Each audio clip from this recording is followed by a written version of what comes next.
Anthony Richardson is you. Yeah. Is here on the Savage Situation, and I couldn't be more happy. Here in the Velvet Lounge, I've named this. Do you know what? Go on. Cats will not scratch velvet. So if you've got cats and you want them to scratch your furniture, deck it all out in velvet. Okay, is there a reason for that? Is there they just don't like the texture. They don't like to get their claws stuck in it. Okay. Cats and velvet. It's like two opposite poles of a magnet. No, that attracts, doesn't it? It's two same poles. Oh, they're repelling. So what I'm saying is cats and velvet are the same thing.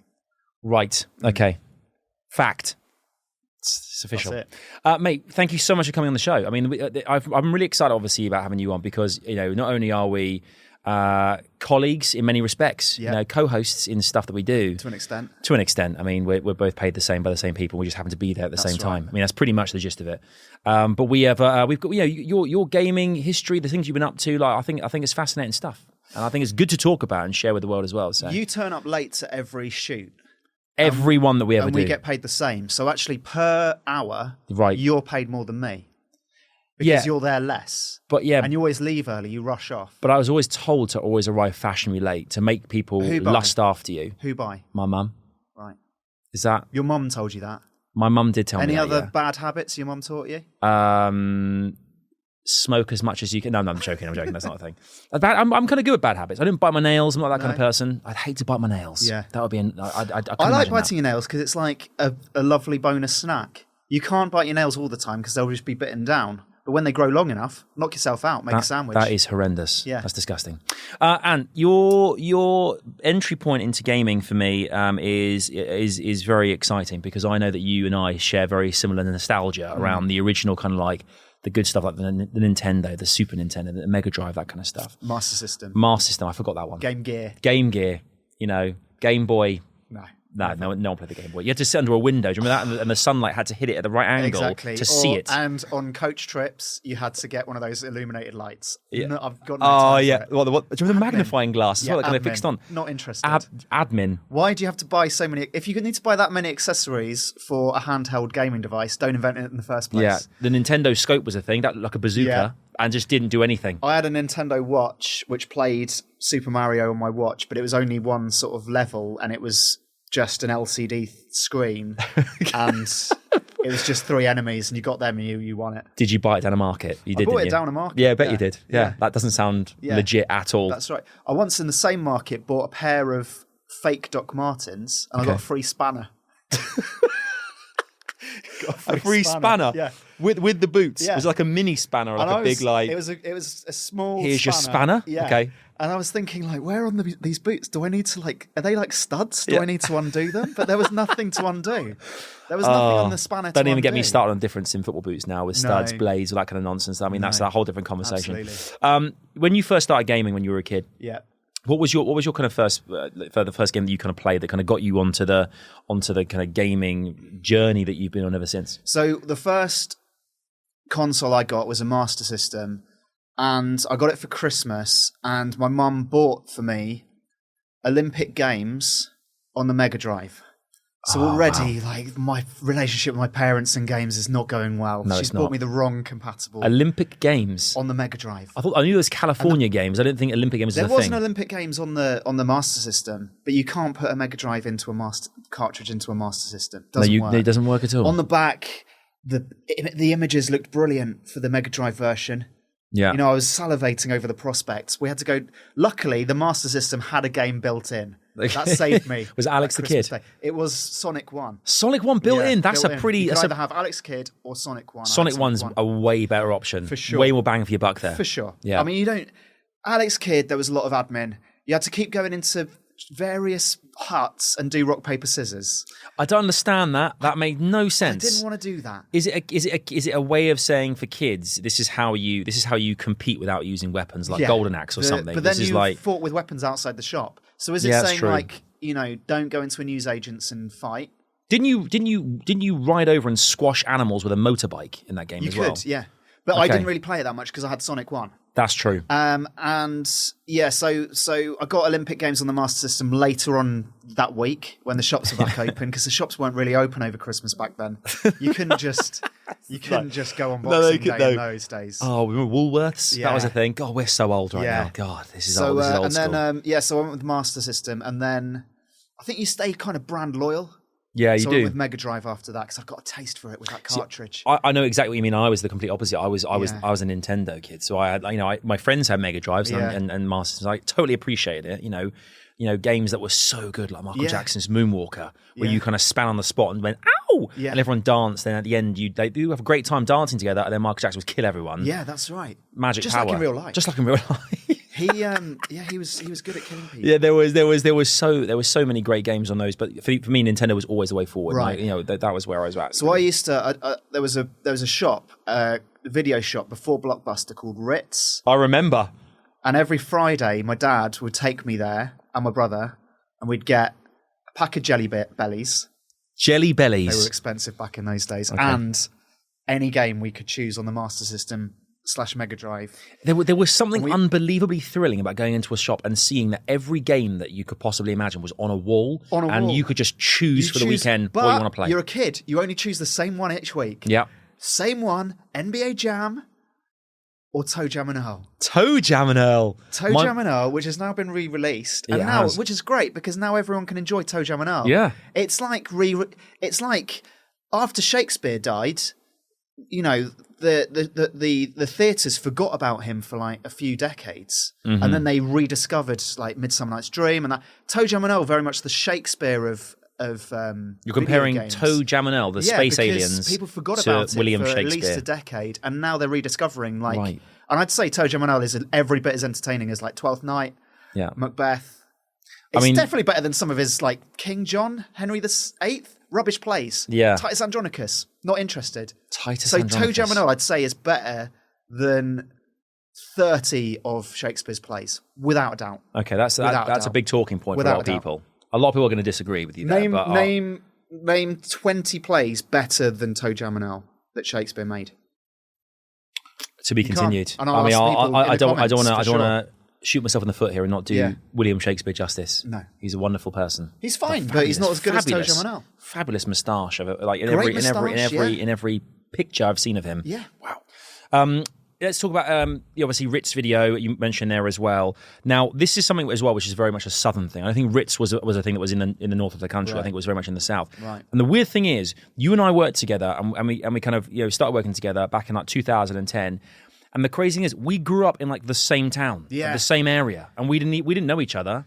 You were the cool kids. I was with the losers. Back then, we weren't allowed to be in the same part of town. It was like Romeo and Juliet. It was like the rival warring families. Yeah, like what are they called? Like the Capulets and the Montagues. And the Montagues. Yeah, that's so us. you were a Capulet and I was a Montague. I was Juliet, I presume. You were Juliet. Of course I was. And I was Romeo. Right. In like Woodley / Winnish. Yeah. the dregs of Berkshire. That's right. Yeah, I love it. And we couldn't meet. The only place that was neutral territory for us was Showcase Cinemas. Oh, right in the middle.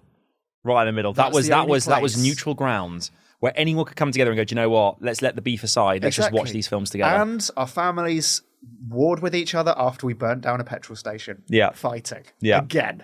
No brass knuckles allowed inside the Showcase. On the Reading Road, the Esso garage, we burnt that down in a fight.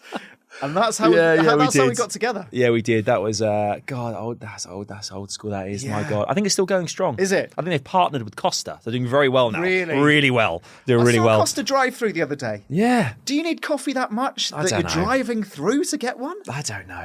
I'll be honest. I regularly use them if I'm kind of going on a journey Costa somewhere. drive-through. Not necessarily. That's a drive-through. A drive-through a coffee place. Yeah, absolutely. No, I can't be bothered to line up. Just get me a drink and go. Yeah, I just think, mate. I mean, Weird. If you're that busy, set off 10 minutes earlier. Yeah. If you've got terrible timekeeping and you need to go for a drive-through for coffee, you can't even drink coffee when you're driving because it's too hot. I keep it in that little kind of a hole in the front of my car. But the cup holder's never big enough or small enough. It's true, but then you buy apparatus like you can stick to it to kind of make it. It's like a Game Boy with all the torch and the. Maybe that's why I love it. glass. Maybe because it's like a Game Boy. That's why I'm so into it. It reminds me of my childhood. Right. I'm like, I'm gonna buy that coffee there because it's basically like playing Darkwing Duck. Right. That's basically what it is. Right. Okay. But growing up in the same area, like, we obviously you and I had a kind of similar start in terms of like, the games we played growing up. Yeah. And then we found one another. We kind of did, we didn't, working at Ginx. Yeah. Where we here you and I think were the two first proper like presenters that they brought into. Apart from Julia Hardy. That's true. Julie was there before us actually. Yeah. But we came in and from very different backgrounds. For sure. Do you remember what your first gig was working at Ginx, where we first kind of met each other? Yes. Okay. Yeah, I do, quite painfully actually. Yeah. Actually, I'll tell you what. The first gig was different from the first gig. So the first gig, I came in to do a pilot show in which I talked about movie games based on movies in real life. So.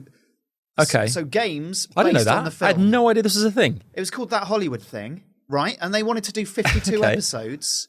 There aren't even 52 movie games made. 52 episodes. The first season was like, let's do 52 shows. Do a year. Let's do a year. This is a good format. Let's do a year. Right, that's ambitious. So I did the pilot. Yeah. On Avatar. Okay. The game. I didn't even know there was a game for Avatar, Exactly. but how was that? Okay, that was... And maybe the PS3? So you had to do a 30-minute show on that game? Yeah. That's a stretch. I mean... I can't even remember about the game. I mean, what do you talk about? So that was so you had your first kind of, because I'm really curious because I have a completely different story how mine kind of started, but yours. So you kind of you walked in and did you do like an audition or was it just I had to read some voiceover. They asked me about games, which we skirted away because I mean I between the age of 19 and 25 I'd only played Pro Evolution Soccer. Okay. I mean so I you kind of lost touch with iterations games of that. ultimately. Yeah. Okay. But the reason I got on with Ginx was because when I was like 24, I and my friend called Dermot, we just started drawing classic music album covers using Microsoft Paint. So we just draw on Microsoft Paint, like Bad by Michael Jackson, Off the Wall, Blur, like Oasis, definitely maybe, whatever. We'd redo the real cover, but we draw it in Microsoft Paint. Right, and was that just it for was just for fun? It was a Okay. Facebook group, but then our friends got involved and started sending them to us, putting them on the group. So then we had like 50, and then their friends did, and then we had like loads and loads, and then we started doing a little YouTube show about people would send them in from like Brazil, and like serious, yeah, Okay. and people would say, "Oh, I've done this one of Britney Spears. Can you critique it?" Be like, well, her eyes are a bit wonky, but yeah, you've got Britney's psyche. I love it. I love really it. well I in love that. it. Yeah, so it became like a Tony Hart's like art show about music, and then we got loads of like NME and loads of magazines started like interviewing us about these Microsoft Paint covers, and then we put them in an art gallery. What? So I like became an artist. I became like Tracy Emin. I didn't know this. So we did like this YouTube show. Like an art show. People Like would an art send in their album covers they'd redone on Microsoft Paint. and you would from all critique over them, the world. and you just critique them. Yeah, and we got like I got a call from like, hello, I'm from so magazine in Germany. We'd like to do a feature on your Microsoft Paint album covers. Do you want to talk about them? We're like, sorry, how did you get this number? And they were just like NME. They did a feature. Word magazine. That's insane. Yeah. I had no idea We about got this. like thousands and thousands of these. Okay. Some people tried to cheat. People used to send in, if there was one that was drawn like a graphic designer, I think there was a Slipknot album, they just sent it in as it was. Right. I remember, mate, you haven't done anything to that. And another one people did, they used to upload the album cover onto Microsoft Paint like that, and then draw over it. Oh, Can't trace. you can't trace. You cannot trace. Who traces? I became like a police officer and a detective. Yeah. It became an admin nightmare. Although, if someone was to brass rub I would be interested in That's seeing how that. they used to do it in the medieval times. It is. So anyway, Ginx, for some reason, liked the comedy show that I did. So they realised that it came from a pop culture aspect. And they were like, right, we like this guy. There's no evidence he has anything to do with games. But let's just get him in. Come in for an audition. Let's just get him in. Come in for an audition where you can talk about video games. They were like, you know about video games, right? I was like, yeah. I went to Rick's video store. Had Sonic 1 on the Master System. I mean, come on. Yeah. I know about the Game Gear. He had a hang glider in the Sonic on that. And I played Pro Evolution Soccer for 5 years. That's basically an esport. There you go. So, yeah, they brought me in. I had to pretend. I presented a show called The Blurb. Yeah, I remember that. Yeah. Julia Hardy presented it first, and she did a brilliant job. Yeah, it was the first show they had that went on to Sky, wasn't it? On sure. It was on Bravo as well. Oh, Bravo. Okay. And I had to write and present a half-hour show every week about video games, about the new releases, about interviewing big sort of developers. Yeah. About talking about my thoughts on it. And just went on Wikipedia. You just go on Wikipedia; it's enough there. My introduction was so different to yours. Did you know about games? I knew about games. So I play feels games. Like I know more. Well, I play games. I think a bit more than you had. Right. I play games quite a lot, but like not to a level that I was obsessively playing them. But I kind of knew what was coming out and what there was. I always have done, but. With me, it was they kind of brought me into kind of audition. The same kind of thing as you. It was like, what games do you like? And I kind of gave my favorite games, that kind of stuff. And I have an unbelievable accolade I've mentioned many times, which is I was the Blockbuster. I know Dr. Disrespect says this all the times that he's a 2-time Blockbuster video game champion, but I genuinely was for 1 week of my life the Blockbuster UK video game champion for Donkey Kong Country. Wow. That's official. My name was on every Blockbuster video in the country. It was the biggest accolade of my life. See, during that, I thought you were saying you went on Blockbusters, the game show. No, I didn't do that. Right. But I wish I had. Because that's way more impressive. If you'd gone on Blockbusters. That's more impressive. Because that was a difficult... To get all the way through that. I did go on Are You Smarter Than a 10-Year-Old, though? Yeah, but that's like a nonsense game, isn't it? Yeah, it's not the same. It's just like, are you smarter than a 10-year-old? Yes, I am, thank you. Yeah. Yeah, yes, true. I'm definitely smarter. Blockbusters, there's a lot more kind of like strategy involved. They could have shortened that game. You just come on and they say, are you smarter than a 10-year-old? Like, yeah, I am. Yeah, I think so. I am. You're right. I am. Like, what does a 10-year-old know? Loads about dinosaurs. That's it. Just make sure it's not about dinosaurs. Yeah, but even then, their knowledge is waning. Well, I know. 5-year-olds, they know all about dinosaurs. They know lots about dinosaurs and about The Lion, the Witch, and the Wardrobe, which is big too. Of course. Big. Turkish Delight. Big Victorian lamps. Yes. Wardrobes, mothballs. 5-year-olds know it all. Exactly. Thomas and the Tank if you Engine get the right nanny, she will fly. Yeah. And she will make your family happy. But that's not The Lion, the Witch, and the Wardrobe. That's Mary Poppins. Mary Poppins. Right. That's Mary Poppins. I'm getting my nursery rhymes confused. It's not a nursery rhyme. It's not a nursery rhyme. It's not a nursery rhyme. With my audition when I first came into Ginx, after I did that kind of like, kind of bit that you did piece of camera about like what I like to do and stuff, they got me to do this 5 games that you have to play at the end of the world, but not just games in general, but like at the end of the world. Yeah, if Armageddon like happened, like a flat Earth thing. Yeah, no. Like if the end of the world happened, like and you survived somehow. Oh right. What 5 games would you have to have on your mobile phone? Right, but you wouldn't necessarily have electricity to charge it, or a network or anything. But wouldn't you be? You'd probably be using your phone to do other things, like a torch. You wouldn't be wasting your battery playing games. Well, this was a pilot. Again, a very short TV show. And that's what they're for. They're pilots for testing new theories and new kind of, It's not a theory. It's not really, is it? But new narratives for shows, yeah. And this one, I filmed things all around town, and I had to kind of dress up as if I was kind of all like dirty in like a suit, and I was like living like Tom Hanks in Castaway, but in central London, surrounded by cars and people that just going about their daily lives. Kind of like Tom Hanks in The Terminal. Yeah, I was like that. Has Tom Hanks just done every film where he's alone? Yes. Right. Let's just say yeah. Toy Story. In that a bit. In a voice booth. Yeah. I mean, absolutely. For sure. Likes spending a lot of time by himself. Does Tom Hanks know anyone else? He's his own best friend. Wow. Yeah, it's true. But we went on to obviously do loads of different shows there at Ginx together. I did like Planet of the Apps, like a few app shows and stuff. You did like GameSport. GameSport. Yeah, what was GameSport? GameSport was a half-hour TV show about sports video games. Right. Again, 52 episodes. Straight off the bat, let's do a year. Let's not test this out. Let's go full on 52. There's not many sports games. I mean, there's definitely FIFA. There's definitely PES. After that, I mean, when you're having to do a whole half hour about Tour de France, the video game, it's a cycling game. God, was that a thing you did? Yeah. Half an hour show on Tour de France. Yeah, so I used to just kind of, again, I mean, I know a lot about sport, right? Yeah. Kind of my background, but I did mad features like animals of sport. Animals? I don't know how, like animals that were inside the sports game? No, like just in real life, like I just made up uses for animals in sport. Like not like horses in horse racing, but like like golf. Okay. If your ball got lost in the woods, you could hire like a woodland animal to go and find it for you. Okay. Like you could train a magpie, or to go and get it. If you painted your golf ball silvery, have like a magpie go and then you find had a magpie sort of on your shoulder, or like attached to like a tether on the bag.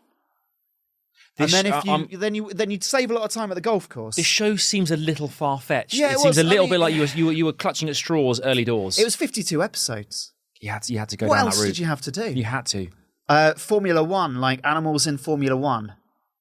I mean, you could. What would you use? Just like a little chipmunk or someone just to keep you company in the cabin. Make like Mario Kart and introduce animals at certain areas in the course that would kind of be like hazards. You have to kind of swerve, and it's like a obstacle or something. The fastest bird in the world is what? Peregrine Falcon.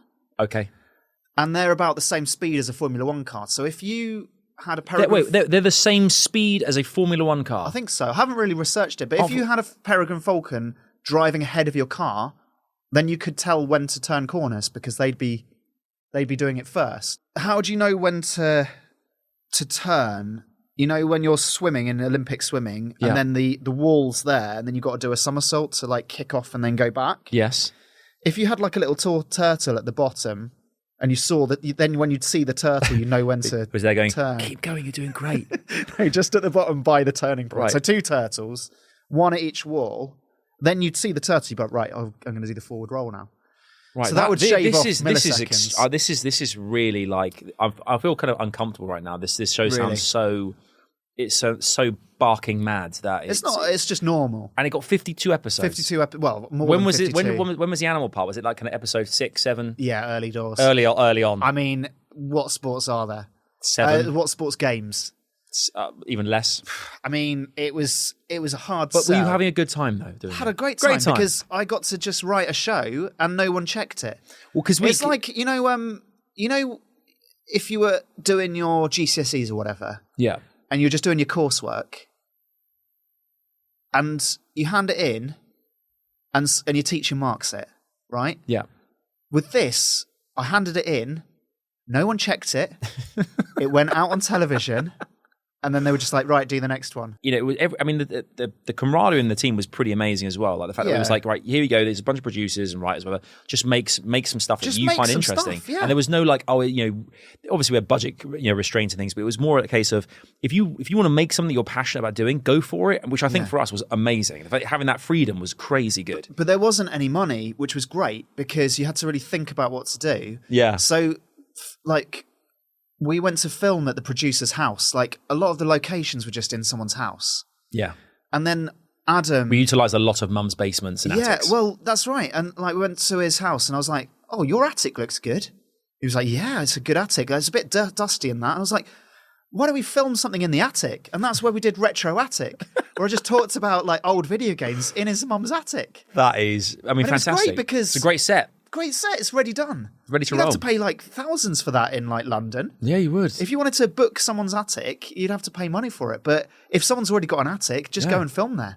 That went out on Challenge. Was. It's just... It was, and I definitely it was a real kind of like it was like a learning. Kind of scheme where we could learn everything from writing to presenting, editing, voiceover, editing, And we even, I think you and I as well, like we had our fair share of voiceovers as well. Because a lot of this stuff was it wasn't just like films kind of presented, magazine show kind of stuff. It was a good way to begin. It was a good night. It was a nice start to our friendship. Yeah. Are we friends? I mean... I don't think so. Okay. I think we like... Co-workers. I keep wanting to stay over at yours and you never let me. Well, Mum's not a big fan of yours. Really? Yeah. Is it all the letters I sent to her?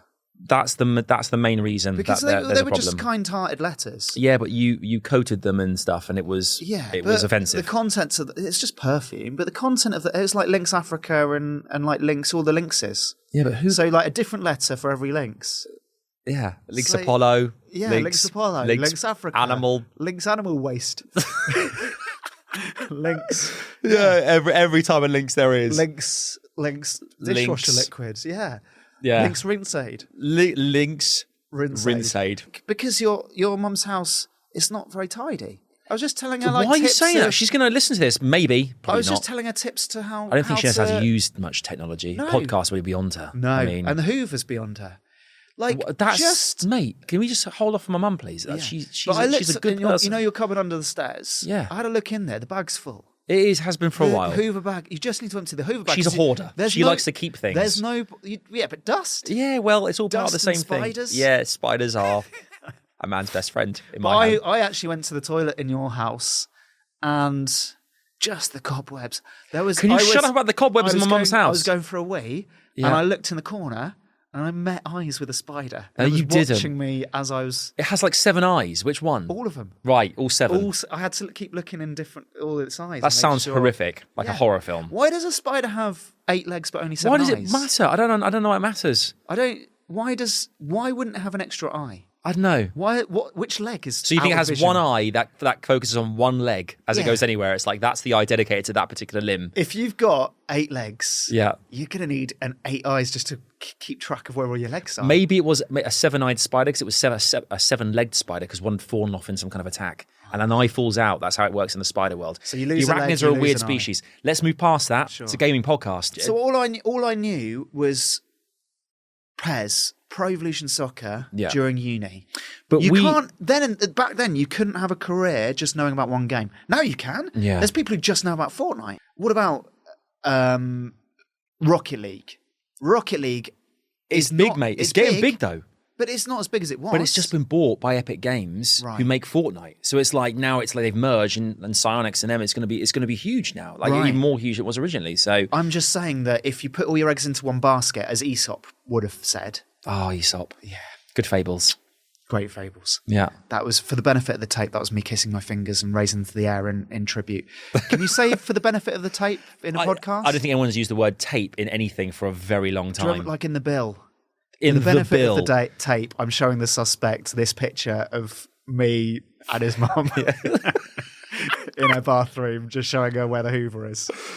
You For the going back to my benefit mum of the again? I tape. don't know why you keep going there. Just let it be. Let it be. Let it be. Let It's it lie. John Lennon said In the- about in the my cupboard mum under the stairs, and yeah. your mum.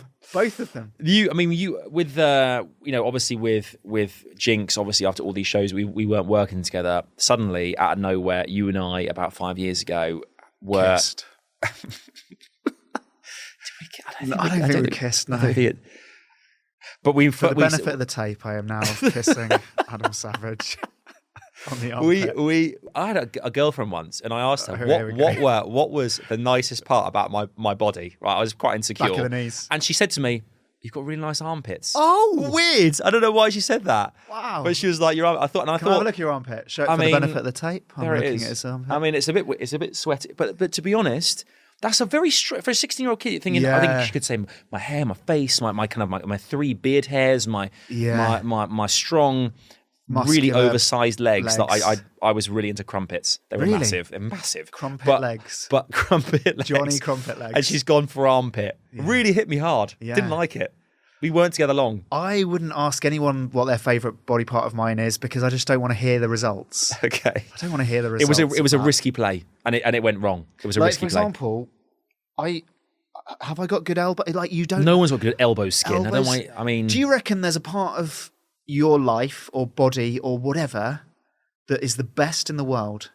Is there a part of you that you're the best in the world at something? yeah. Like you could have the best wrists in the world. But there's a lot of people out there who probably doubt themselves right now, but could have a really well-shaped esophagus. Exactly. Like a really well-shaped Exactly. inside Of course, part that we yeah. can't see. Like, and for medical science, that is going to be invaluable when they pass away. Yes. But that's like a lot of people, like Van Gogh, wasn't appreciated at his time.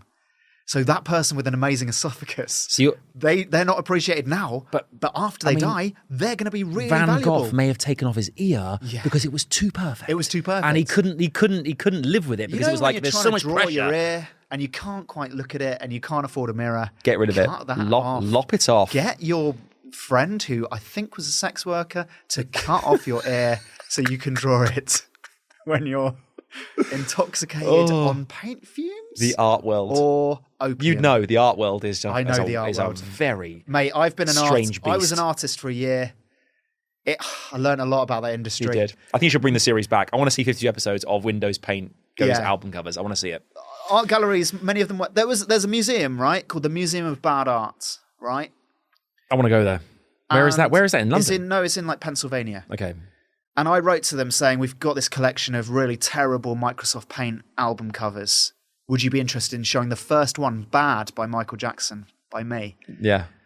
They wrote back saying, this isn't art. It's like, mate, we've been in a gallery. Then someone goes into a room and they've placed a pair of spectacles by a brick and someone's gone, that is magnificent. Tracy Emin's bed. Yes. Like, did she draw that on Microsoft Paint?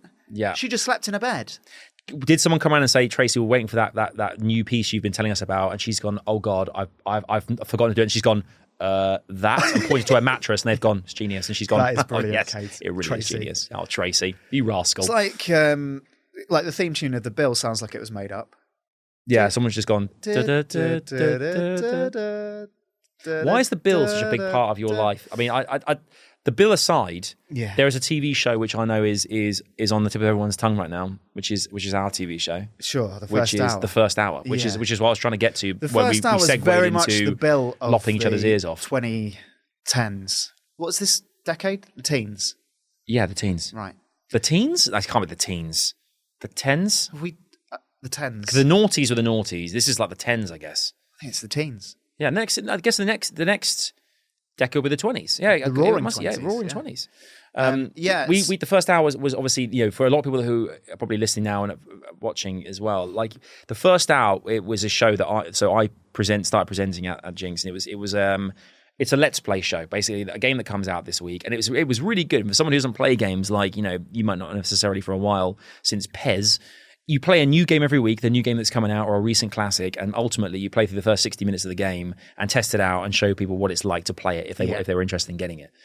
And I was doing it. And I did it for about a year or so, and I had different producers. It was very, very weird. Obviously, you mentioned budget earlier on with Ginx. It was a case of like one kind of like one presenter, and then you had to kind of utilize other team from production team to kind of, if you wanted more people in it, just to kind of save on the cost of different presenters and stuff. To have two presenters in the same show, whoa, it was big. It was real big. Was beyond the budget. It was beyond the budget. So we had producers coming in. But then one day, I think someone was sick in the team, and you were doing something like a voiceover, and it was like, Ant, do you want to do the first hour of it? Yeah. And you were like, yeah, I'm up for it. And that was the first time we'd ever really worked together on something, That's I think, right, ever. Yeah.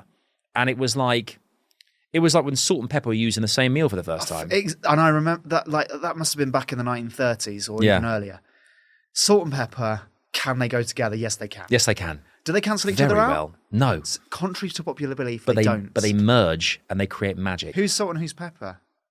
I don't know. You sneeze a lot. I do sneeze a lot. Yeah. So I'd probably say I was pepper, and you're pepper salty. Wouldn't sneeze about itself, would it? You wouldn't be allergic to yourself. No, I don't think us as condiments is important. Right. But first hour has been really good for us because we've had a chance to really gain a massive, it's a great show. We've been doing it for like 4 or 5 seasons now. We're on season seven now. So and it's got a great fan base. Like the fans have been amazing. Like we always say things like, send us in pictures of ourselves doing weird things. Yeah, people people send them weird things. We have weird, strange stories, narratives. I mean, yeah. I don't remember the first episode. Was it the show? I don't remember either. No, I don't remember at all. I can't remember anything. The earliest one I remember was Uncharted 2 on the train. Oh, I remember that. Because you were trying to do a little really basic part of the game and just kept dying over and over and over. I can't remember. There were many before that. There were. But, I mean, they all roll into one for me.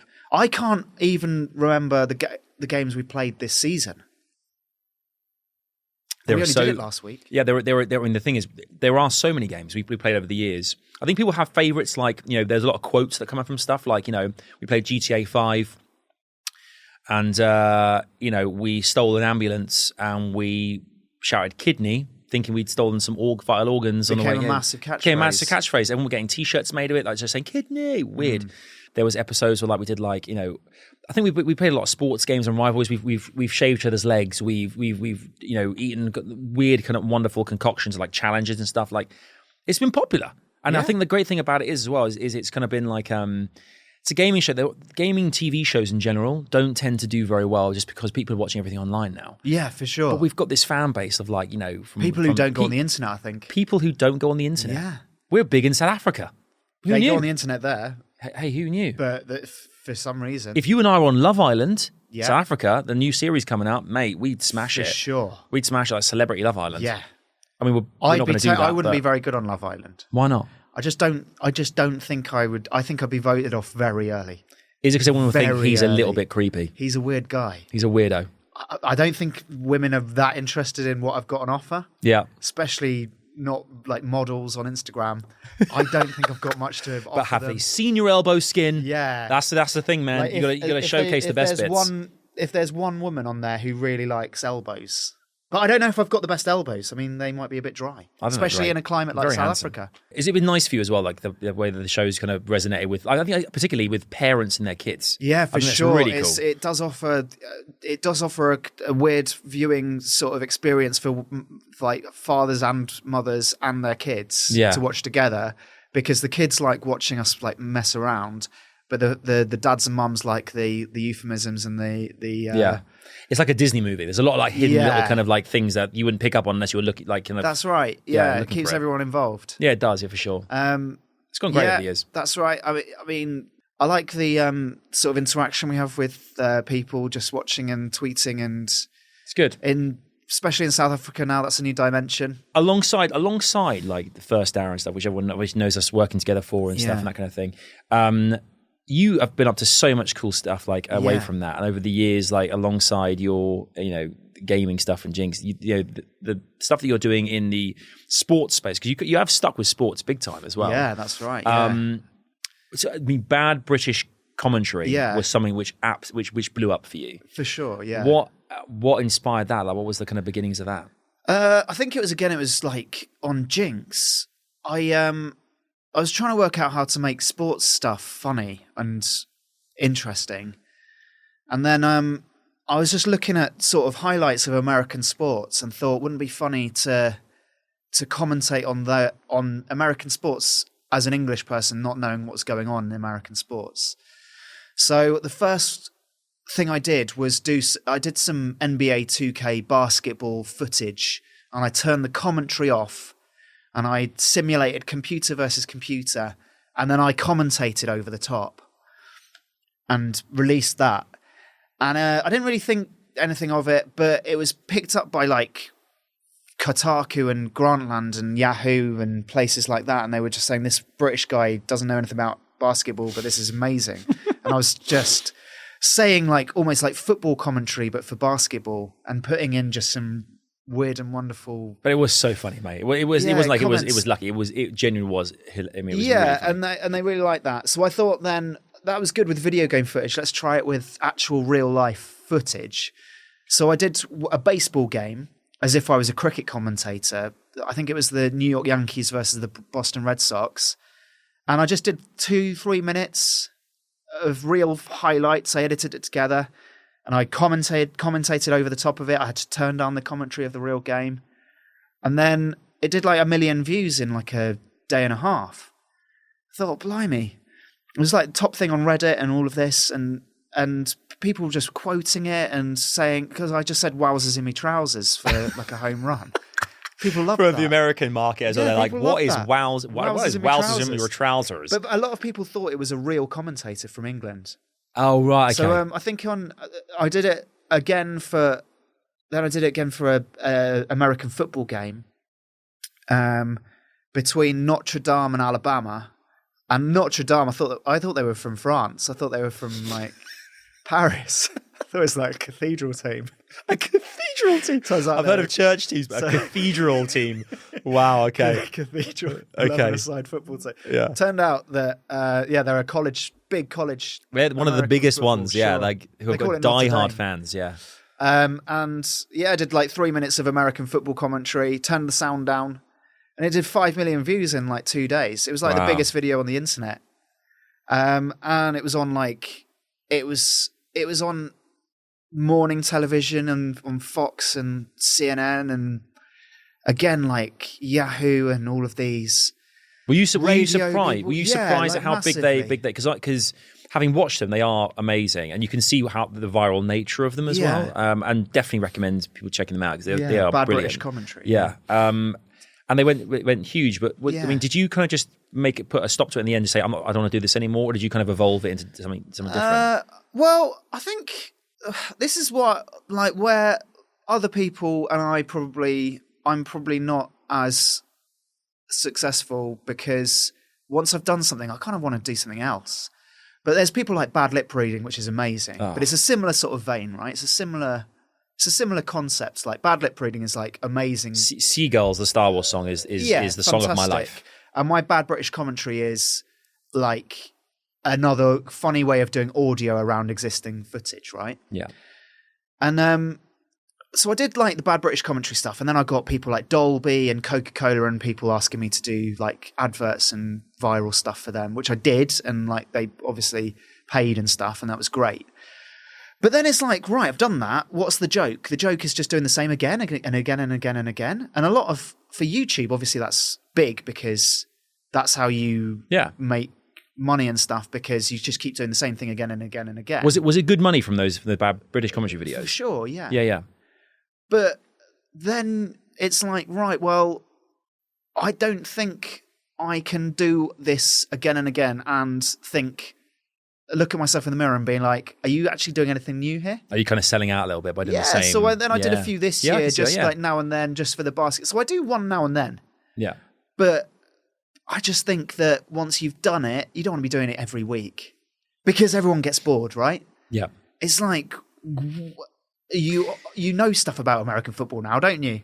Yeah. Because you're watching it again and again. But I think that's the thing though with content creation in general. A lot of people, when they find the hook, they find something that they know what's to death. Just keep going and just keep putting out there because they know it gets views, and eventually it's going to start to wane. But I know what you mean. You're more of a creative person who wants to just want to do new things. Just want to keep doing new things. A lot of stuff I do, like sketches and ideas, they're like not very.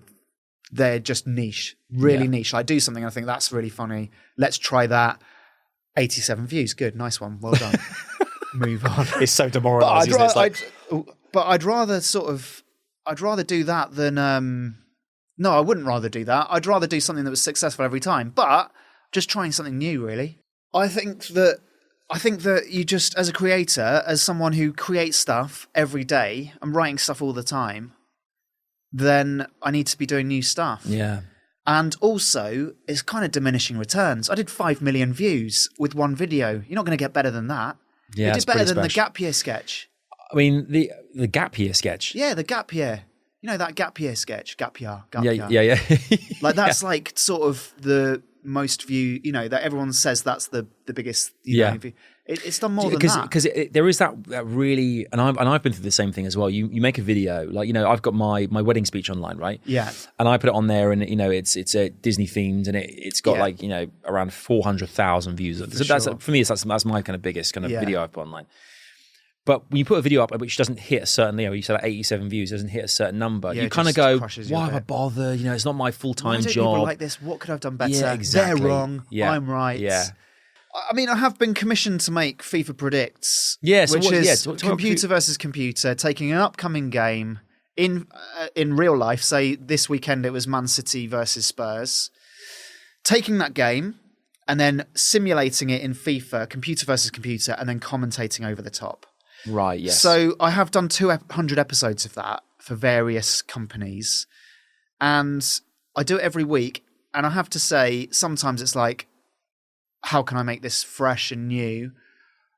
But it's a topical show. It's like I'm taking what's happening in the real football world and I'm satirizing it in this. So it's always slightly different and it's always new. Whereas the Bad British Commentary, it's like, I don't know anything about this sport. I'm pretending, well, not even pretending. I don't know anything about this sport. I'm commentating on a sport I've got no idea about. Can I sustain this for 50 episodes or whatever? The answer is it's going to stretch a bit thin. Yeah. That's by its nature, right? Yeah. I mean, it must be hard as well, because I remember when you were doing FIFA Predicts, because you were doing kind of something similar way back in the day, weren't you? With I think when you were doing Ginx stuff, you were doing something kind of similar with Game Sport or something. Yeah.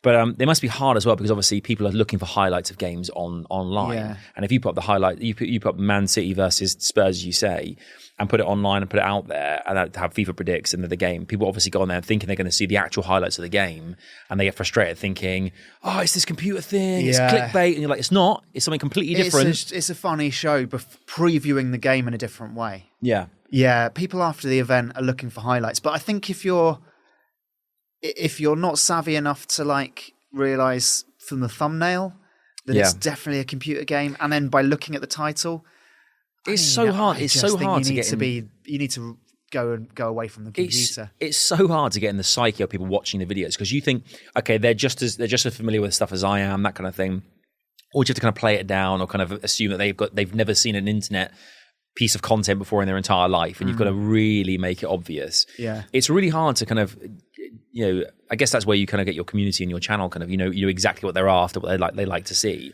over time. But if you do something like, you put like a video together with 5 million views, as you did with like, you've got viewers from all over the world, from every kind of news outlet or source who watch kind of all different kinds of stuff, who've been kind of shown your video. Yeah. I mean, what's your market? Who's your demographic? You've got no idea. Well, you just have to make what you like. We need to talk about when you became Stan or Lee or Stan Lee from Stan James. Yeah. Stan James. Stan Lee's the Marvel guy. Another thing, right? Stan. So were you Stan or James? I was Stan in the betting company for 3-4 years. I was the face of a betting company. I used to on taxis. James. Taxis would drive around the country or the city with your face on the outside of the taxi, and on bus shelters. Yeah. And in every Stan James betting shop in the country, there'd be a cardboard cutout. No, there wasn't. Oh, why didn't I get a picture with that? Yeah. That would amazing. I had to go to like horse racing meetings, events, as the character, as Stan. Well, it's like so an I wore a green T-shirt with Stan written on it. That was my character. No, you didn't. And you had to be the character of the adverts. Stan James would sponsor that Cheltenham festival that day, the whole day. Stan James would be like Paddy Power. Stan James would be like the big sponsor. Yeah. So there was a billboard 20 meters tall with my face on it, like going like this. and I'd be like, this is another field in which I have no clue. Yeah. Horse racing. I haven't got a clue about horse racing. Yeah. But because I'm an idiot. I mean, who does really? I went to the audition and they were like, this guy's face is stupid, let's put him on. So did the TV adverts, radio adverts, and I had to turn up to 5 horse racing events every year as the character. As part of your contract. It was me, Stan. Yeah. Stan, the character who betted with his heart, so didn't really know much about horse racing. Good. Yeah. James, played by my friend Kevin, who's a comedian, who I knew before, funnily enough, because I used to run a few comedy clubs in the Northwest, in Manchester. So I knew him, and we did the TV adverts together. Neither of us, we knew our football, cricket, rugby, didn't know anything about horse racing, right? We used to turn up to the horse racing events, and in the morning before the racing started, a man with a microphone used to welcome everyone, be like, hello, this is the race today. We've got the 315, we've got the 415.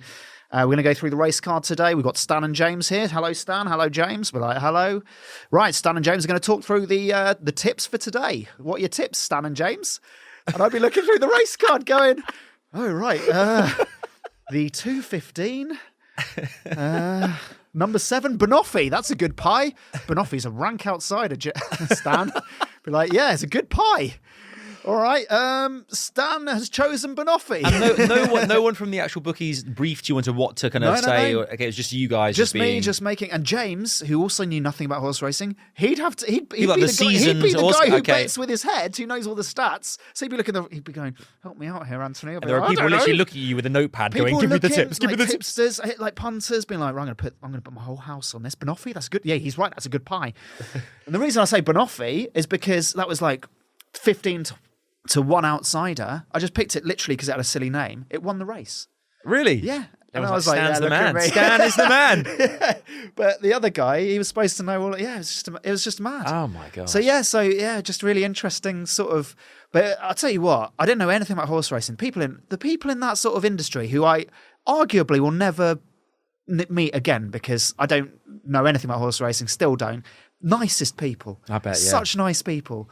You away from horse racing as well. Like obviously, Exploding Heads is your kind of comedy group, sketch group. Yeah. And you've done some unbelievable stuff over the years. Usually around sports, but there's been stuff like sure. with the bees. You did a bit of bees. Played a bee. Didn't you build like a Wendy house or something once, or like built a house for a baby? For a baby. Next door, we're having a baby. Yeah. And we were like, well, where's the baby going to live? Because it's mum and dad, they've got a house. Where's the baby going to live? So we built it a little house. Okay. But we didn't know how to build a house. So we split up, the two of us. So so Mark, he built an immaculate thatched cottage. Like an immaculate thatched cottage with a roof, and it had 2 floors. But it was a miniature one. It was 6 inches tall. It was a small house. You couldn't fit a baby in there even through the window. Right. I built a house that was big enough, had lights, but unfortunately it was a big paper mache novelty penis that was 6 foot tall and it went on fire. So again, not good for a baby. But I mean, the Exploding Heads, you've done all these different sketches and things as well. And then recently you did something working with ESPN as you do loads. Yeah, I do a lot of stuff for ESPN. You did something now you say you got a Guinness World Record. For sure. Last week I broke the Guinness World Record. But it wasn't actually like being adjudicated by Guinness World Records. You just did it and claim it's a world record. It's a world record. Right. In your eyes. eyes. Well, Guinness weren't interested. Right. They didn't write back. But I am 100% certain nobody else has broken this world record before. And what is that record? It's visiting every single Premier League ground, Premier League football club stadium that are in the Premier League this year in the shortest time possible. In person, being touching the stadium wall. Touching the stadium wall, yeah. Okay. Good so parameters. We started off, the start of the season was on the 8th of August. No. The start of the season was on the 9th of August at 8 p.m. Right. Liverpool were playing Norwich on Friday night. We started in Bournemouth at the Vitality Stadium at 8 p.m. on Thursday night. Could we get to Liverpool in time to watch the game, having visited every other stadium in the country? And we're talking like you're going as far as like Norwich, I can tell you the Newcastle. Route. Yeah, we did Bournemouth, then Southampton, then Brighton, then up through London, 5 clubs there, then Norwich, then the Midlands, Leicester, Birmingham, Wolverhampton, Sheffield, Newcastle, down to Burnley, and then Manchester's, and then Everton, and then Liverpool. So 20 clubs in total, 1,000 miles, 24 hours. That is, and how long did it take you? It took 25 hours and 15 minutes because there was a crash on the A1M by Newcastle. The A1M. But throughout, we're on Google Maps. Oh, the maps are available, but this one was accurate. It had real-time traffic, and it was saying we were doing it down to the second.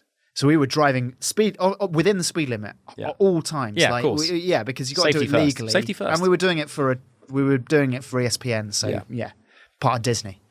You don't mess with speed limit with Disney. Not when Mickey's watching. Unless with Aladdin, like arguably that carpet went quick. Yeah.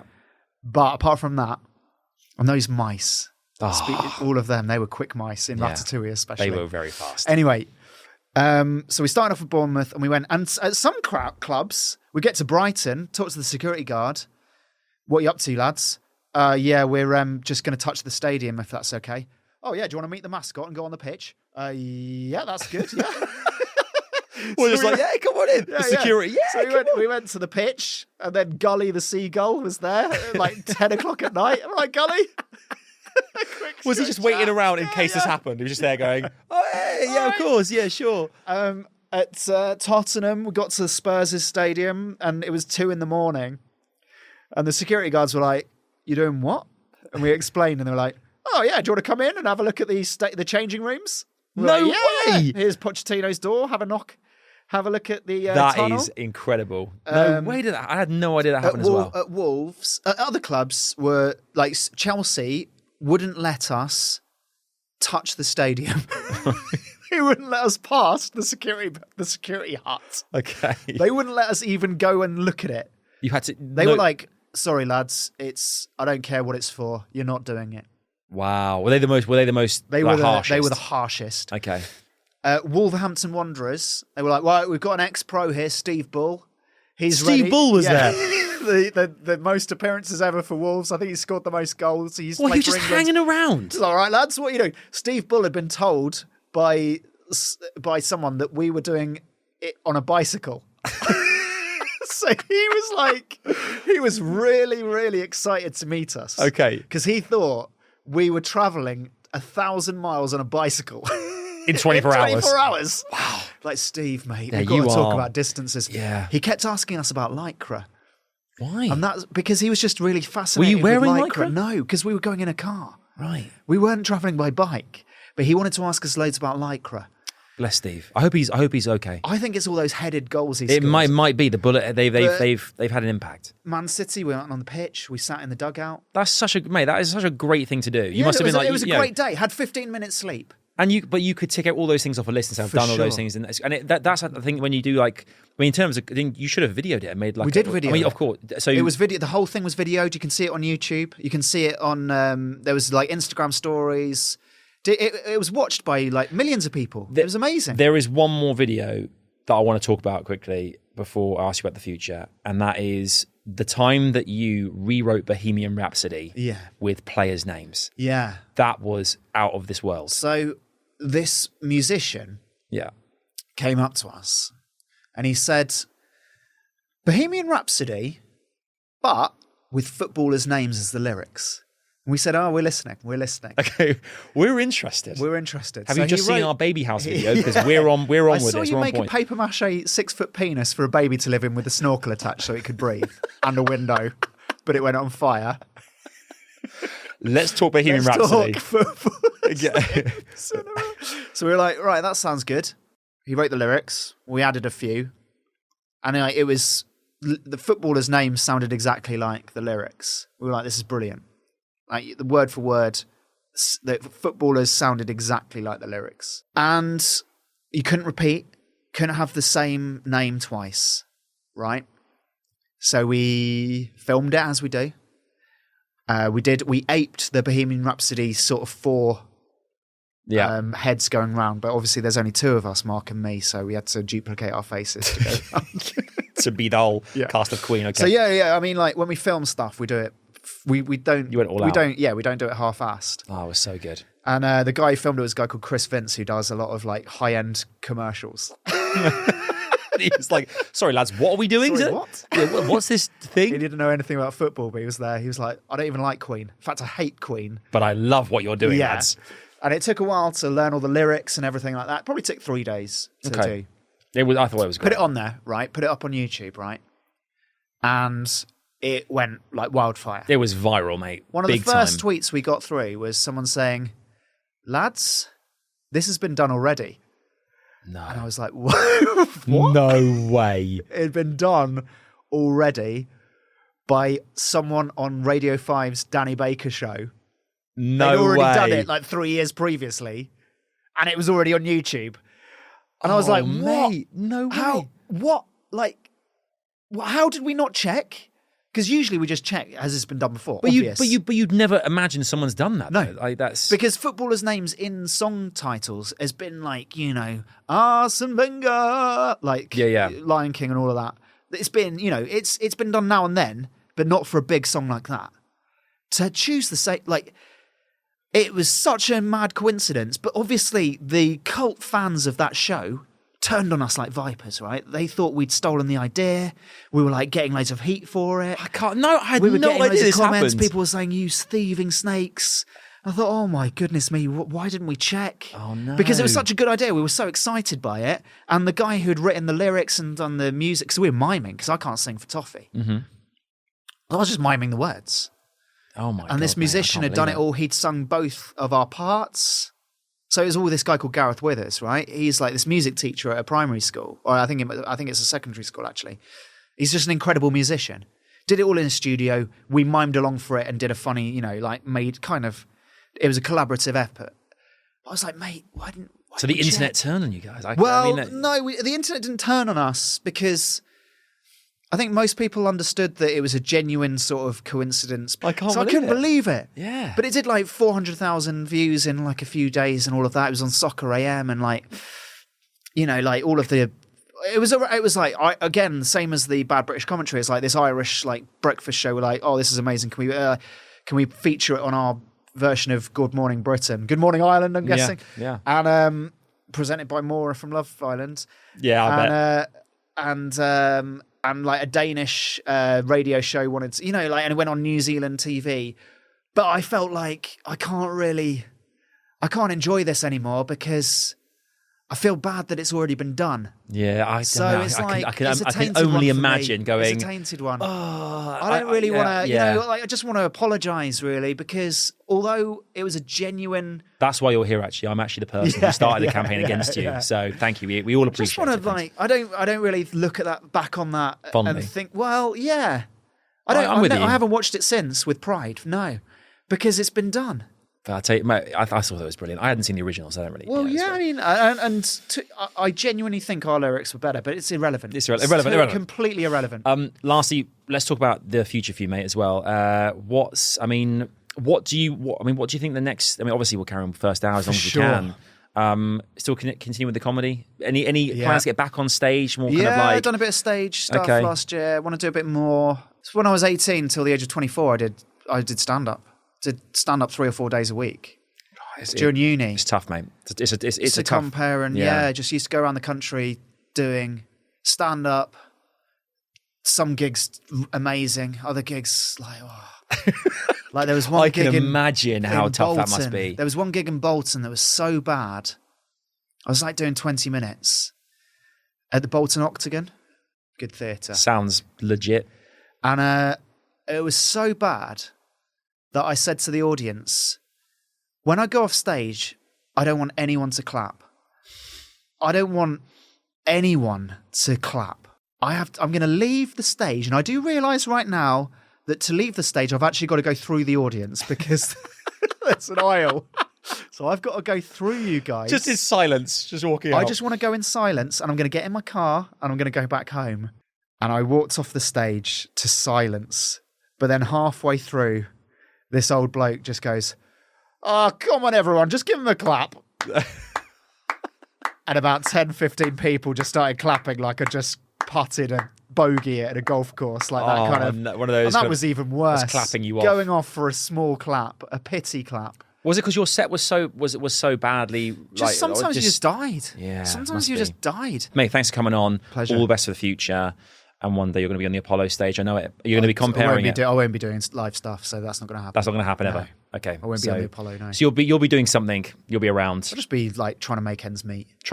Yeah. Which is the goal of every My work person. as a librarian. Really? Yeah. That's a very strange career change. A librarian. I'm sick of talking. Well, you're used to the lack of noise from the stand-up gigs, so that's kind of perfect. Yeah. It kind of works out perfect. Yeah. Love having you on, mate. Thanks so much for being here. And make sure to check out all Anthony stuff. Exploding Heads, first hour, everything we talked about today online. Love you, mate. Thanks for being here. Thanks.